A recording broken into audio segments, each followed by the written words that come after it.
Focus एक ऐसी skill है जो किसी भी इंसान की प्रोडक्टिविटी और सक्सेस का फाउंडेशन होती है। आज के डिजिटल ज़माने में हर वक्त नोटिफिकेशंस, सोशल मीडिया और डिस्ट्रैक्शंस हमारे दिमाग को कंफ्यूज करते हैं। ये किताब बताती है कि कैसे हम अपनी अटेंशन को वापस कंट्रोल में ले सकते हैं। सबसे पहला पॉइंट है क्लैरिटी। जब तक हमें ये नहीं पता होता कि हम क्या चाहते हैं, हमारा फोकस इधर-उधर भटकता रहता है। इसलिए सबसे ज़रूरी है अपने गोल्स को क्लियरली डिफाइन करना। जब गोल क्लियर हो जाता है, तो दिमाग नेचुरली उसी तरफ कॉन्सेंट्रेट करता है। दूसरा इंपॉर्टेंट कॉन्सेप्ट है एलिमिनेट डिस्ट्रैक्शंस।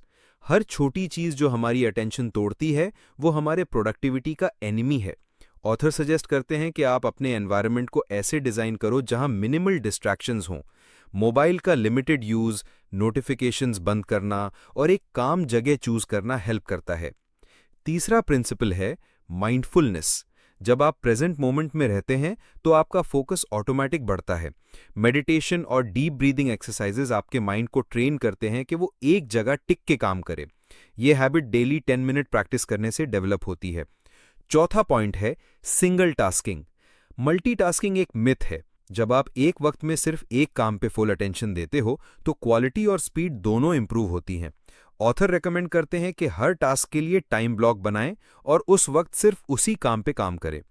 और आखिरी और सबसे पावरफुल पॉइंट है डिसिप्लिन एंड कंसिस्टेंसी। फोकस सिर्फ एक दिन का काम नहीं, ये एक रूटीन बनानी पड़ती है। रोजाना एक fixed routine, limited decision making और हेल्थ का ख्याल रखना आपके फोकस को लॉन्ग टर्म में स्ट्रांग बनाता है। अगर आप इन सिंपल प्रिंसिपल्स को अपनी डेली लाइफ में अप्लाई करें, clarity, distraction free environment, mindfulness, single tasking और डिसिप्लिन, तो आप न सिर्फ फोकस्ड इंसान बनेंगे, बल्कि अपनी लाइफ के